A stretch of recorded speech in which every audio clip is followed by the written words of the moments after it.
Well, welcome back. Northwell Health on Long Island recently announced it would drop out of the state health exchange in New York, citing enormous losses that had not been predicted or expected from joining the exchange. That's meant 126,000 policyholders would need to get new coverage when enrollment begins again next month. Well, what does it mean for rates, and are your premiums going up? How much? Well, joining us to help explain these impacts is someone who brokers health insurance for residents on Long Island, signing on to the health exchange and around the tri-state area. He is Jason Samuel with JMR Insurance on Long Island. Welcome to the show. Thanks for having me, Richard. We had you on a year ago talking about some of the things we were worried about. Right. First off, the first thing everybody wants to know is, what are my premiums going to be this year? Are the new premiums out yet, and what are they? Well, yeah, the new premiums just came out just a couple of days ago. And for most people, you're talking about a 10 to 40% increase. 10 to 40? 10 to 40. 10 to range. 10 to 20 for the lower price companies, 20 to 40% for the Empire, Blue Cross Blue Shields, or United Healthcares of the world. Well, what does that indicate? However, though, folks that are earning less money, that get subsidies, their subsidies also went up this year to offset the increase in price of these premiums. So is it fair to say then that people on the lower income side are okay this year? Are less affected this year than the middle and upper folks. class are going to be hit with some bigger premiums. You got it. Who's getting the 40%? I mean, why and why? Well, Empire, Blue Cross Blue Shield just switched from being an HMO to an EPO, where you don't need referrals to see specialists. So with that, plus the regular increases that they usually have year over year, they have about a 30 to 40% increase. They have a very large network, much larger than a lot of the other carriers out there. The Northwell Health cited huge losses in dropping out. What were you hearing with their losses? Well, they had hundreds of millions of dollars of losses. Hundreds of millions. That wasn't supposed to happen. Well, no, it wasn't supposed to happen. The government was supposed to come in and give them a bunch of money that they never gave. So is it because the government didn't bring those subsidies, or is it because there's something wrong with the model that... I think it's a little bit of both. Right. I think it's a little of both. I think it's that the government didn't give the amount of money to Northwell and to a lot of the insurers that they were supposed to give for these risk pools. And then in addition to that, it's that they took on too many sick individuals, and rates increased, and they lost a lot of money because of it. Well, that's the reality of it. You know, that was what these health exchanges were supposed to help us deal with, these continuously large premium increases and out-of-control medical costs.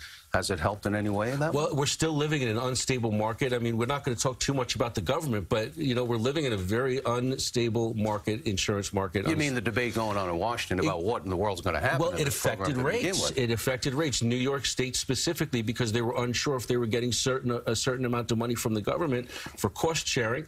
They specifically added in extra premium to each company because of it. And no business or health insurance company, certainly, where they have to risk what the losses might be, wants to deal with uncertainty. Northwell's a big company. They make a lot of money. They have a great hospital system, but who wants to deal with knowing that they're going to lose hundreds of millions of dollars in exchange business every year? But, you know, even if I'm only getting the 10%, I'm not happy about 10%. That's a lot of money sometimes. 10% to a lot of people is a lot of money. Absolutely. And people are hurting, and you know, people are calling me up and asking me what the new rates are, and I'm letting them know, and they're like, how is that happening? Oh, my God, yeah. Now, what about these medium businesses that rely on some of these health exchanges they signed up with, like Northwell Health? Yeah. They're kind of in a dilemma, right? What are they going to do? You know, what kind of businesses are we talking about? Mom and pops, or something with 15, 20, 30 employees? Everything from one employee to hundreds of employees, Northwell insured. So they're all right now scrambling to go and find new plans, because they're not being renewed if they were if they lost their coverage. Sorry, if they renewed on December 1st, they're not being renewed.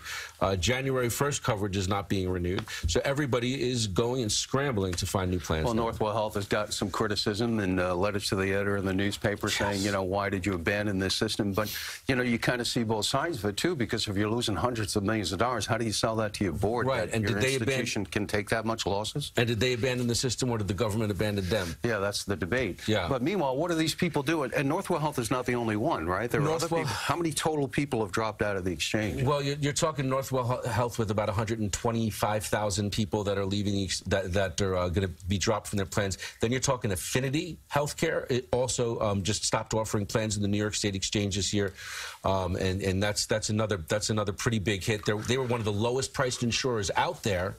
And you know, now people have to possibly pay more to get the same. Well, give me the list. Who remains on the health exchange for New York State? So in New York State, we were lucky in the first place. Lots of places say that they only have one insurer for each county. We had 9 insurers in the exchange.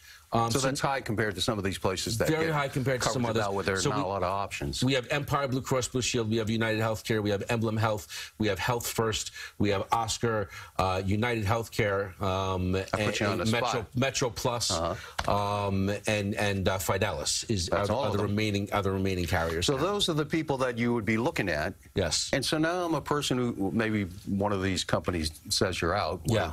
Got to go find somebody else. I'm sure they're helping them. Northwell Health said they would to try to get them enrolled. But what are they supposed to do? Who do they call? What do they do? How do they find a new coverage? Well, it's tough. The government, Donald Trump took away a lot of the funding for the navigators. That was helping people figure out the program. Right. There was a lot of confusion about it at the beginning. The navigators help people actually sign up for plans on the exchange. So they took away, I believe it was 50% of the funding for it, leaving a lot of navigators without jobs. So there's half the navigators, and there's only a few brokers left out there that are going willing to help folks. Yeah, and that's completely the debate with people saying, yeah, this program doesn't work, let's pull the help, and other people saying it doesn't work because you pulled the help. That's and that's the debate that's going on right now. Right, they took 90% of the funding away for the advertising, so folks don't even know to do it. So what is the deadline right now? Because that's coming up. The deadline's coming up. Open enrollment begins on November 1st, and don't forget, this is super important, that folks don't realize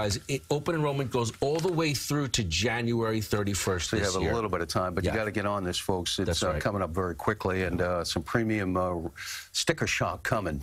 Jason Samuel with Jamar Insurance on Long Island explaining what's going on. Thanks for the update, sir. We'll see what happens. Thanks for having me. And when we return, not here, that's what residents of one tiny Nassau County community are saying to an all-night convenience store.